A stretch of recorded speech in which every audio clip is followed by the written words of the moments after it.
आज धर्म प्रेमियों जय वाल्मीकि।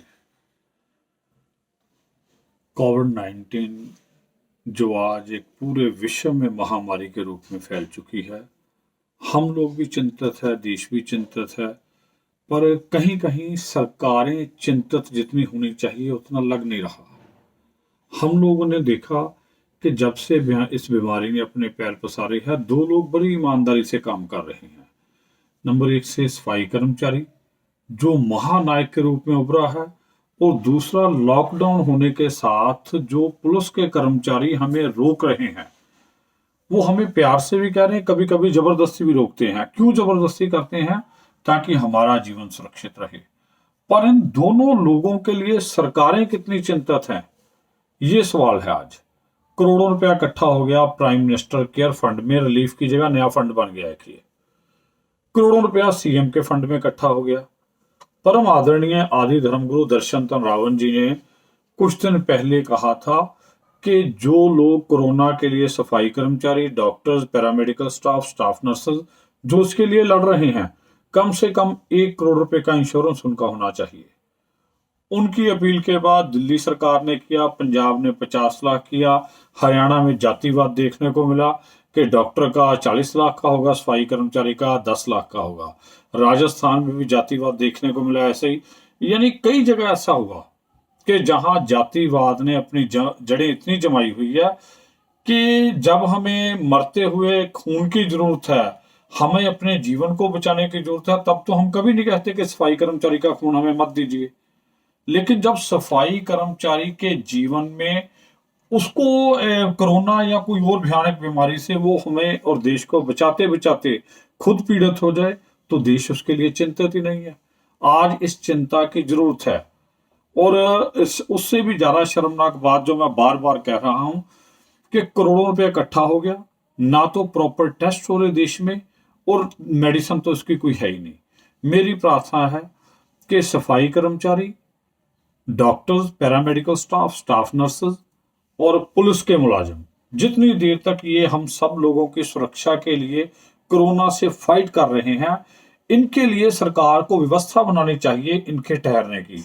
आजकल सारे देश के होटल ऐसे पड़े हैं फ्री, लॉजेस फ्री है सारी, और गेस्ट हाउस पड़े हैं, स्कूल कॉलेजेस के कमरे पड़े हैं, वहां बेडिंग की जाए, ताकि देश और समाज को बचाते हुए जब ये लोग कहीं कोरोना से पीड़ित हो जाएं तो वो बीमारी इनके घर तक ना जाए, उसे हम रास्ते में रोक सकें। अगर वो बीमारी इनके घर तक जाएगी जो हमें बचा रहे हैं, तो फिर इनके घर से वो बीमारी समाज के दूसरे अंगों में, दूसरे लोगों में ट्रेवल होगी।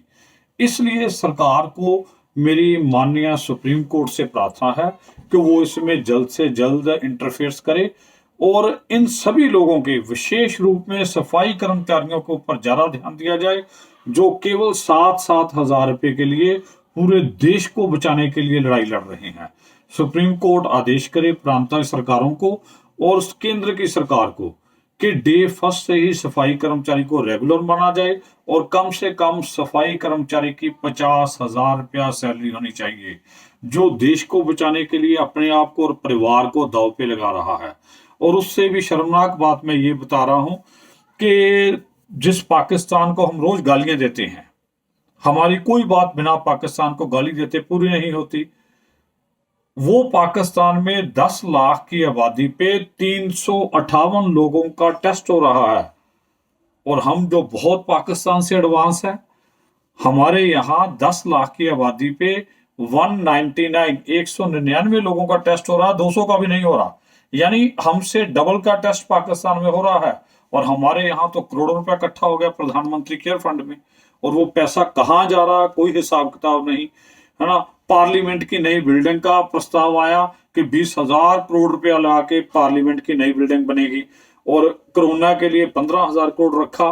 तो आप देख लीजिए कि एक आदमी पे कितना पैसा खर्च करने का सरकार का जो प्लान है। और अभी नई पार्लियामेंट या नए किसी स्ट्रक्चर की जरूरत नहीं है, अभी जरूरत है कोरोना जैसी भयानक महामारी से देश और समाज को बचाने की। इसलिए मेरी प्रार्थना कि जो नायक के रूप में सफाई कर्मचारी महानायक बन के निकला, आजकल जो नौटंकी उस पर फूल माला बरसाने की है, इसको छोड़िए, उसे रेगुलर कीजिए। आज तो उसे चाय पानी भी नहीं कोई पूछ रहा, क्योंकि दुकानें बंद है, लॉकडाउन में वो भूखे रह के काम कर रहे हैं, पर उनकी चिंता नहीं है। कुछ एमएलए, कुछ काउंसलर, कुछ और लीडर नौटंकी जरूर कर रहे हैं, कुछ अधिकारी भी, कि हम जी सफाई कर्मचारी पे फूल माला बरसा रहे हैं, लेकिन उसे कोई नहीं पूछता कि तू जब घर से आया तूने खाना खाया, तूने चाय पी। इसकी चिंता नहीं है। जो समाज को बचा रहा है उसके लिए चिंतित होइए। पुलिस कर्मचारी और सफाई कर्मचारी ये आज देश को बचाने में अपनी जान और अपने परिवारों की जान को दांव पे लगा रहे हैं। पूरे देश से मेरी प्रार्थना है कि इनकी ईमानदारी को समझिए और इनके लिए वास्तव में कुछ किया जाए। ऐसा सरकारों को, माननीय सुप्रीम कोर्ट को मजबूर कीजिए। बहुत बहुत धन्यवाद। जय वाल्मीकि, जय भीम।